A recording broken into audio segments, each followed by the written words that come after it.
Liquor case తర్వాత ఆయన ఆయన సిచ్యువేషన్ మారిందా, సేమ్ అంతే స్ట్రాంగ్గా ఉన్నాడా అనేది, ఆయన ఫేట్ ఎలా ఉందనేది ఇప్పుడు మనం ఒకసారి చూద్దాం.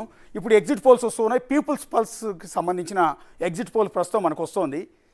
ఎవరు గెలవబోతున్నారు ఏంటనేది వెరీ ఇంట్రెస్టింగ్ ఈసారి. ఇందాక నేను చెప్పాను కదా, గత ఎన్నికల్లో, అంతకుముందు ఎన్నికల్లో, మధ్యలో ఒకసారి వచ్చిన ఎన్నికల్లో, అన్ని ఎన్నికల్లో కూడా ఆమ్ ఆద్మీ చీపురు కట్ట తుడి చేసింది ఢిల్లీ మొత్తాన్ని కూడా. కమలం పార్టీకి ఎక్కడ అవకాశం లేకుండా చేసింది. మరి ఈ ఎన్నికల్లో ఏంటి? నరేంద్ర మోడీ కావచ్చు, అమిత్ షా కావచ్చు, ప్రతిసారి ఢిల్లీ పీఠం మీద మనం కూర్చోవాల్సిందే అనేది ఎంత గట్టి ప్రయత్నాలు చేసినా కూడా ఢిల్లీ ఓటర్లు విలక్షణమైన తీర్పిచ్చారు. కేజ్రీవాల్నే గెలిపిస్తూ వచ్చారు. కసికొద్దీ ఓట్లు వేసేవాళ్ళు, బీజేపీని మాత్రం ఇక్కడ మేము గెలిపించమని. దేశమంతా మీరు రాజు అయి ఉండొచ్చు కానీ బట్ ఢిల్లీకి మాత్రం రాజు కేజ్రీవాల్ అని చెప్తుండేవాడు. సో మరి ఈసారి ఏం జరగబోతుందని చూస్తే ఆసక్తికరంగా ఉంది. ఈసారి బీజేపీ ఎన్నో ఏళ్ల నుంచి కలలు కంటున్నా, ఎన్నో ఏళ్ళ గత దశాబ్దం నుంచి కలలు కంటున్న ఆ సీఎం పీఠం ఈసారి కమలానికి దక్కబోతోంది. పీపుల్స్ పల్స్ ఇచ్చిన ఎగ్జిట్ పోల్స్ని బట్టి దాదాపు ఒకసారి పీపుల్స్ పల్స్ ఇచ్చిన ఎగ్జిట్ పోల్స్ ఎంత ఉందంటే బీజేపీకి 51 నుంచి 60 సీట్లు. గత ఎన్నికల్లో కేవలం 3 స్థానాలకు మాత్రమే పరిమితమైన బీజేపీ ఈసారి 51 నుంచి 60 స్థానాలతో గెలిచి సీఎం పీఠాన్ని కైవసం చేసుకోబోతోంది. గత 3 సార్లుగా గెలిచిన కేజ్రీవాల్ ఆమ్ ఆద్మీ పార్టీ మాత్రం 10 నుంచి 19 స్థానాలకు మాత్రమే పరిమితం కాబోతుంది. ఈసారి ఎందుకు కేజ్రీవాల్ని యాక్సెప్ట్ చేయట్లేదు. సహజంగానే యాంటీ ఇన్కంబెన్సీ ఉంటుంది, అంటే వ్యతిరేకత ఉంటుంది. ఆల్మోస్ట్ 3 టర్మ్స్ నుంచి వాళ్లే ఉన్నారు కాబట్టి ఆటోమేటిక్గా పార్టీ మీద, ప్రభుత్వం మీద వ్యతిరేకత కొంత ఉండే అవకాశం ఉంటుంది. దానికి తోడు లిక్కర్ కేసు అలిగేషన్స్, దాంట్లో సీఎంఏ స్వయంగా జైలుకి వెళ్ళి రావటం. సో ఇక్కడ అందరూ డిస్కస్ చేసేది అంటే దేశవ్యాప్తంగా లిక్కర్ కేసులో అన్యాయంగా బీజేపీ అరెస్ట్ చేయించిందన్న అలిగేషన్ ఒకటి, తప్పు చేసి జైలుకి వెళ్ళాడని ఇది రెండోది. కాబట్టి కేజ్రీవాల్ కానీ ఆమ్ ఆద్మీ పార్టీ కానీ అనుకునేది ఏంటంటే జైలుకి అన్యాయంగా పంపించారన్న సింపతి క్రియేట్ అయ్యి ఈసారి ఢిల్లీ పీఠంలో మళ్ళీ మనమే కూర్చుంటామని వాళ్ళు ఎక్స్పెక్ట్ చేసి ఉండొచ్చు. కానీ బీజేపీ ఏంటంటే కేజ్రీవాల్ అవినీతిని బయటపెట్టి ప్రజల ఆలోచన మార్చగలిగాం, మేము ఎన్నుకున్నది తప్పు, ఈసారి బీజేపీని ఎన్నుకోవాలని వాళ్ళకి చెప్పేలా చేసామనేది బీజేపీ అంటున్నమాట. అందువల్ల బహుశా పీపుల్స్ పల్స్ సర్వే ఎగ్జిట్ పోల్స్ని బట్టి 51 నుంచి 60 స్థానాల్లో బీజేపీ ఈసారి సీఎం పీఠాన్ని కైవసం చేసుకోబోతోంది. ఎన్నో ఏళ్ల నుంచి కళ్ళగంటున్న ఆ స్థానాన్ని దక్కించుకోబోతోంది. కేజ్రీవాల్ ఓడిపోబోతున్నారు. ఆమ్ ఆద్మీ పార్టీ ఈసారి ఆ చీపురు కట్ట పెద్దగా ఓడవలేకపోతోంది. సో దీన్ని బట్టి తెలుస్తుంది కాంగ్రెస్ పార్టీ పెద్దగా ఉనికి లేదు. ఎందుకంటే ఒకప్పుడు ఢిల్లీ పీఠంలో కాంగ్రెస్ ముఖ్యమంత్రి ఉండేవారు. ఆ తర్వాత కాంగ్రెస్, ఆమ్ ఆద్మీ పార్టీ కూడా కలిసి పనిచేసిన సందర్భాలు ఉన్నాయి. కానీ ఆ తర్వాత ఎందుకు రెండు పార్టీలకు గ్యాప్ వచ్చింది. ఆ తర్వాత ఉనికి కూడా లేకుండా పోయి ఈసారి అసలు సీట్లే రావని ఇస్తూ ఉన్నారు లాస్ట్ టర్మ్ లాగానే. సో నెక్స్ట్ ఇది people's pulse survey. Next Matrize survey ఇక్కడ ఒకసారి చూడొచ్చు. ఇది కొంత పితలాటకం లాగానే ఉంది, క్లారిటీ లేదు. ఇందాక పీపుల్స్ పల్స్ ఎగ్జిట్ పోల్స్ అయితే క్లియర్ పిక్చర్ ఉంది. దాదాపు 51 నుంచి 60 స్థానాలు ఆల్మోస్ట్ ఇచ్చేశారు, అంటే వాళ్ళే ఇక సీఎం స్థానంలో ఉంటారన్నట్టుగానే ఇచ్చారు.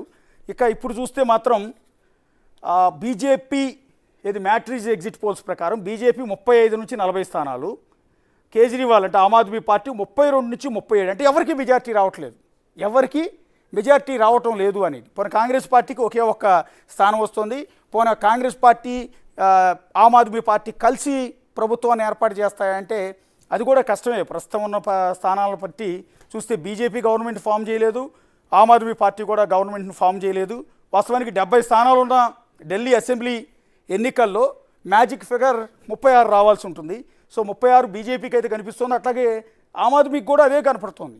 ఒకవేళ అటు ఇటు తేడా కొడితే అటువైపు నుంచో ఇటువైపు నుంచో ఒక 5 ఎమ్మెల్యేలను లాక్కోవాల్సి ఉంటుంది ఏదో ఒక పార్టీ. ఆటోమేటిక్గా ఇవన్నీ కూడా దేశ రాజకీయాల్లో జరుగుతున్నవే. ఒక పార్టీకి మ్యాజిక్ ఫిగర్ ఎవరికి కూడా దక్కని సందర్భాల్లో, మ్యాజిక్ ఫిగర్కి చేరువుగా ఉన్న సందర్భాల్లో సో అవతల పార్టీ నుంచి ఒక 5-6 ఎమ్మెల్యేలను లాక్కోవటం అనేది ఆనవాయితీ సాంప్రదాయమే. బీజేపీ చాలా రాష్ట్రాల్లో చేసింది కూడా. కాబట్టి ఇప్పుడు మ్యాట్రిజ్ ఇచ్చిన ఈ ఎగ్జిట్ పోల్స్ ప్రకారం ఒకవేళ బీజేపీకి 35 నుంచి 40 స్థానాలు వచ్చి ఆమ్ ఆద్మీ పార్టీకి 32 నుంచి 37 స్థానాలు వచ్చి ఉంటే ఆమ్ ఆద్మీ నుంచి ఖచ్చితంగా ఒక 5-6 బీజేపీ లాక్కుంటుంది. బీజేపీయే అక్కడ గవర్నమెంట్ని ఏర్పాటు చేస్తుంది, కాంగ్రెస్ పార్టీ చూస్తూ ఉంటుంది. ఎందుకంటే కాంగ్రెస్ పార్టీకి వెళ్ళి యథావిధిగా ఒకే ఒక స్థానాన్ని ఇచ్చారు. ఇందాక పీపుల్స్ పల్స్ వాళ్ళైతే అసలు ఒక్క స్థానం కూడా ఇవ్వలేదు.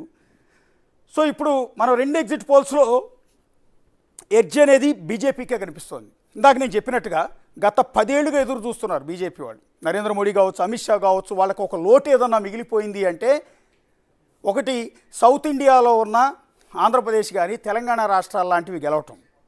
రెండో అతిపెద్ద లోటు ఢిల్లీ పీఠాన్ని కైవసం చేసుకుంటారు. ఇవి చేయలేకపోతున్నారు ఎప్పుడు కూడా, ఎన్నో ప్రయత్నాలు చేస్తున్నారు. ఆఖరికి ఒరిస్సా లాంటి స్టేట్లు కూడా బీజేపీ గెలవగలిగింది. ఇక అస్సాం వాళ్ళ చేతుల్లోనే ఉంది, ఈశాన్య రాష్ట్రాలు వాళ్ళకే పట్టుంది, నార్త్ ఇండియా మొత్తం బీజేపీకే పట్టుంది.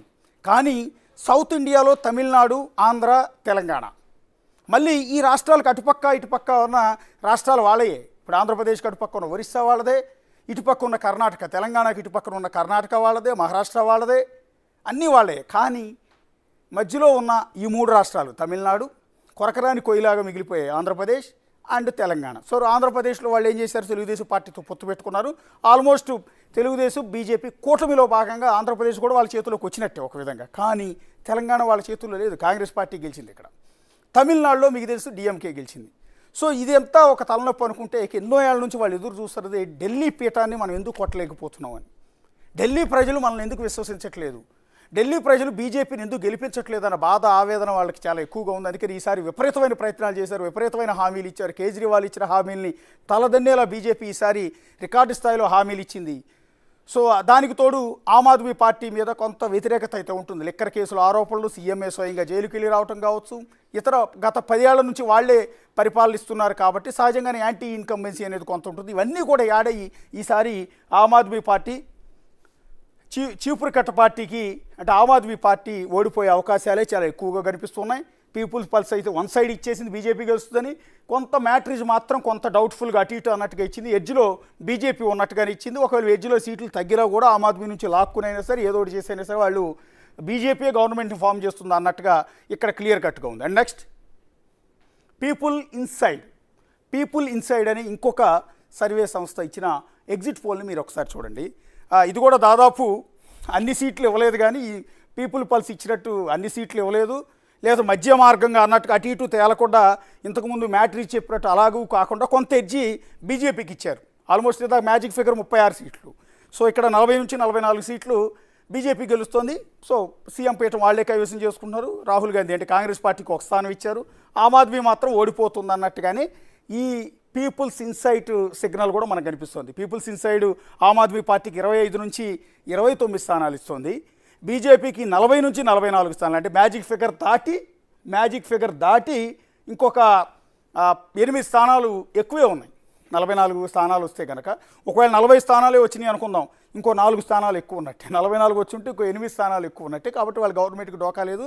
బీజేపీ సీఎం సీటు, వాళ్ళ కలలుగన్నా ఆ సీఎం పీఠాన్ని, హస్తిన పీఠాన్ని వాళ్ళు కైవసం చేసుకునే అవకాశం ఉంటుంది. ఆమ్ ఆద్మీ చీపురు కట్ట పార్టీ మాత్రం ప్రతిపక్ష స్థానానికి ఈసారి పరిమితం కాబోతుంది. అంటే కేజ్రీవాల్తో ఒక రికార్డు ఆమ్ ఆద్మీ పార్టీ స్థాపించడం కావచ్చు. గవర్నమెంట్ అఫీషియల్ రిటైర్డ్ అయిన తర్వాత అన్నా హజారేతో కలిసి ఉద్యమం చేపట్టి, ఆ తర్వాత సొంతంగా రాజకీయ పార్టీ పెట్టి, ఆ తర్వాత ఆమ్ ఆద్మీతో ఢిల్లీని చీపురు కట్టతో ఊడ్చేసి అధికార పీఠాన్ని 2 సార్లు కాదు 3 సార్లు కైవసం చేసుకుని రికార్డు సృష్టించారు. ఆ తర్వాత తన పార్టీని పక్క స్టేట్ పంజాబ్కి విస్తరించారు. అక్కడ కూడా ప్రస్తుతం ఆమ్ ఆద్మీ పార్టీయే రాజ్యం వెళ్తోంది. అక్కడ ముఖ్యమంత్రి, అక్కడ ప్రభుత్వం ఆమ్ ఆద్మీ పార్టీ చేతిలో నడుస్తోంది. ఢిల్లీ పక్కనే ఉన్న రాష్ట్రం. సో అక్కడ కూడా ప్రజలంతా కూడా ఆమ్ ఆద్మీకి పట్టం కట్టారు, కేజ్రీవాల్ని యాక్సెప్ట్ చేశారు. కానీ అసలు తనకు మూల కేంద్రమైన ఢిల్లీలో మాత్రం ఈసారి తమ అధికారాన్ని లూజ్ అవుతున్నారు.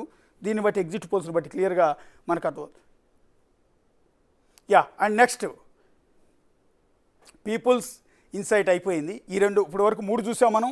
ఒకటి మ్యాట్రిజ్, 2 పీపుల్స్ సర్వే, అండ్ ఇప్పుడు ఇందాక మనం చూసింది. మొత్తం కలిపితే అన్నీ కూడా బీజేపీ గెలుస్తుందని ఇచ్చారు. ఇది జేవీసీ పోల్ కూడా బీజేపీయే గెలుస్తుందని ఎగ్జిట్ పోల్ చెప్తోంది. సో ఎక్కడ ఏ సర్వే సంస్థ కూడా ఆమ్ ఆద్మీ గెలుస్తుందని ఇవ్వట్లేదు. ఇది దురదృష్టకరం. సో అంటే ప్రజల నాడి చాలా క్లియర్ కట్గా అర్థమైపోతుంది. ఈసారి ఎట్టి పరిస్థితుల్లో కూడా ఆమ్ ఆద్మీ పార్టీ గెలిచే అవకాశం లేదు, బీజేపీకి పట్టం కడుతున్నారు. కమలం పార్టీ సింహాసనం మీద కూర్చోడబోతోంది ఢిల్లీ పీఠం మీద అనేది స్పష్టంగా అర్థమవుతుంది. ఇక్కడ జేవీసీ పోల్ ఇచ్చింది చూస్తే కాంగ్రెస్ పార్టీకి 1 సీటు మాత్రం ఎక్స్ట్రా ఇచ్చారు. 2 సీట్లు ఇంతకుముందు. ఫస్ట్ సర్వే సంస్థ అసలు సీట్లే ఇవ్వలేదు, 1 సీటు కూడా గెలవదని ఇచ్చారు. ఆ తర్వాత సంస్థ 1, ఆ తర్వాత సంస్థ కూడా 1. ఇప్పుడు ఈ సంస్థ కూడా 2 స్థానాలని కట్టబెట్టింది. సో ఆ 2 స్థానాల వల్ల పెద్ద ఉపయోగం కూడా ఉండదు. రెండోది, ఇప్పుడు బీజేపీకి 39 నుంచి 45 స్థానాలు, అంటే మినిమం లీస్ట్ ఫిగర్ 39 తీసుకున్నా కూడా వాళ్ళు గవర్నమెంట్ని ఫామ్ చేస్తారు. 36 దాటితే చాలు. సో ఎడ్జి హయ్యెస్ట్ 45 వరకు ఉన్నారు.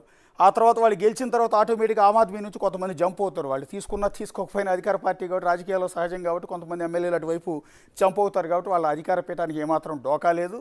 ప్రభుత్వాన్ని వాళ్ళే ఏర్పాటు చేయబోతున్నారు అనేది జేవీసీ పోల్ను బట్టి తెలుస్తుంది. ఇక్కడ కూడా దురదృష్టం కొన్ని సీట్లు తగ్గాయి. ఆమ్ ఆద్మీ పార్టీకి 22 నుంచి 31 స్థానాలు మాత్రమే వచ్చే అవకాశం ఉంటుంది. నెక్స్ట్ పీమార్క్ సంస్థ ఇచ్చిన ఎగ్జిట్ పోల్స్ మాత్రం ఎవరికి మ్యాజిక్ ఫిగర్ ఇవ్వలేదు. ఈ సర్వే చేసి ఇచ్చారా లేకపోతే వాళ్ళకు ఒకసారి చూస్తే 21-31 ఆమ్ ఆద్మీ పార్టీ, 21-31 కమలం పార్టీ అంటే బీజేపీ, కాంగ్రెస్ పార్టీ ఒకటి. అంటే ఎవరికి మెజార్టీ మ్యాజిక్ ఫిగర్ రావటం లేదు, 36 స్థానాలు రావటం లేదు. సో 21 నుంచి 31, 21 నుంచి 31. సో థర్డ్ పార్టీ ఏదన్నా ఉండి వాళ్ళ ఎమ్మెల్యేలు ఇటు కలుపుకుని లేకపోతే ఇండిపెండెంట్లు ఉంటే వాళ్ళని కలుపుకుని ప్రభుత్వాన్ని ఏర్పాటు చేసే అవకాశం ఏమైనా ఉందా అంటే ఏమీ లేదు. ఎందుకంటే కాంగ్రెస్ పార్టీకి కూడా ఒకే ఒక స్థానం ఇచ్చారు. సో ఇదే క్రమంలో 21 నుంచి 31, 21 నుంచి 31 వాళ్ళకి. సో సింగిల్ లార్జెస్ట్ పార్టీ అంటూ ఏమీ లేదు అన్నట్టుగా జేవీసీ పీమార్క్ ఇచ్చిన ఇది ఒక్కసారి మనం పీమార్క్ ఇచ్చింది మనం ఒకసారి చూస్తే 21 నుంచి 31కి ఆమ్ ఆద్మీ పార్టీకి, 21 నుంచి 31 బీజేపీకి ఇచ్చేశారు. ఇద్దరికి సరి సమానంగా ఇచ్చారు. ఇదే జరిగితే రెండు పార్టీలకి సమానంగా స్థానాలు వచ్చిన సందర్భంలో మళ్ళీ ఎన్నికలు జరుగుతాయి. ఎందుకంటే గవర్నర్ ముందు ప్రదర్శన చేసినా కూడా మ్యాజిక్ ఫిగర్కి దగ్గరలో కూడా ఏ పార్టీ లేదు.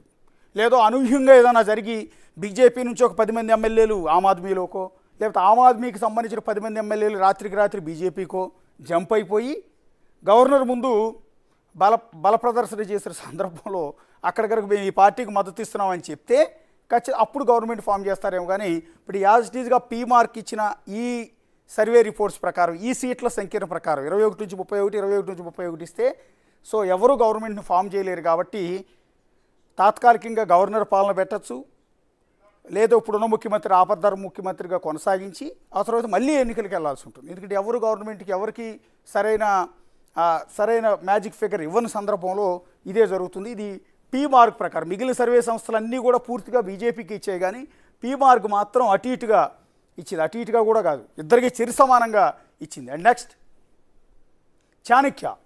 చాణక్య ఎగ్జిట్ పోల్ను మనం ఒకసారి ఇక్కడ చూద్దాం.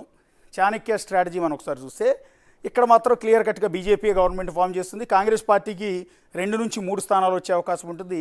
ఆమ్ ఆద్మీ పార్టీ 25 నుంచి 28 స్థానాలతో ప్రతిపక్షంలో ఉండబోతుంది. మొదట 3 సర్వే సంస్థల మాదిరిగానే ఇక్కడ చాణక్య స్ట్రాటజీ కూడా 39 నుంచి 44 స్థానాల్లో బీజేపీ గెలిచే అవకాశం ఉందని ఎగ్జిట్ పోల్స్లో చెప్తుంది. అంటే గవర్నమెంట్ మ్యాజిక్ ఫిగర్ దాటింది కాబట్టి గవర్నమెంట్ని బీజేపీ ఫామ్ చేస్తుంది అనేది ఈ సర్వే సంస్థ చెప్తోంది.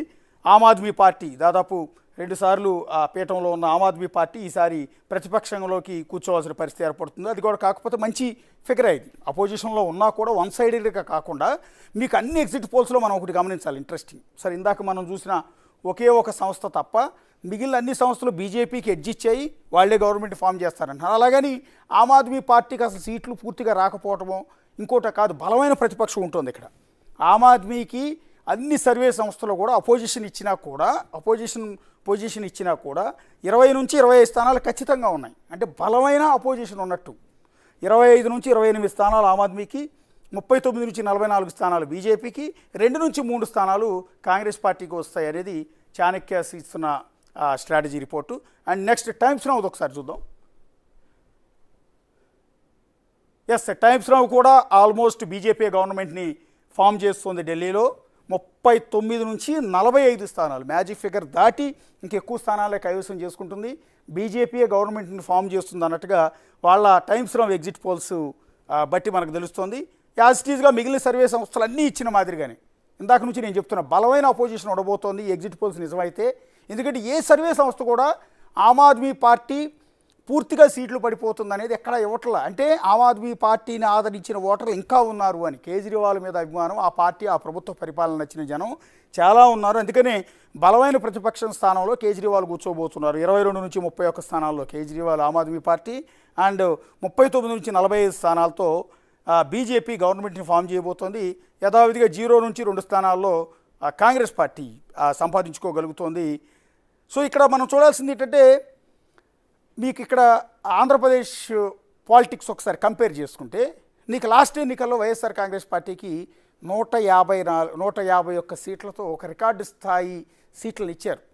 ఇచ్చి అప్పుడు అపోజిషన్లో ఉన్న తెలుగుదేశం పార్టీకి 23 స్థానాలకు మాత్రమే పరిమితం చేశారు 2019 ఎన్నికల్లో. 2024 ఎన్నికలకు వచ్చేటప్పటికి ఏకంగా 164 సీట్లతో కూటమిని, అంటే టీడీపీ కూటమిని గెలిపించారు. 11 సీట్లకు వైఎస్ఆర్ కాంగ్రెస్ పార్టీని గెలిపించారు. అక్కడ ఏమైపోయిందంటే అపోజిషన్ వీక్ అయిపోయింది.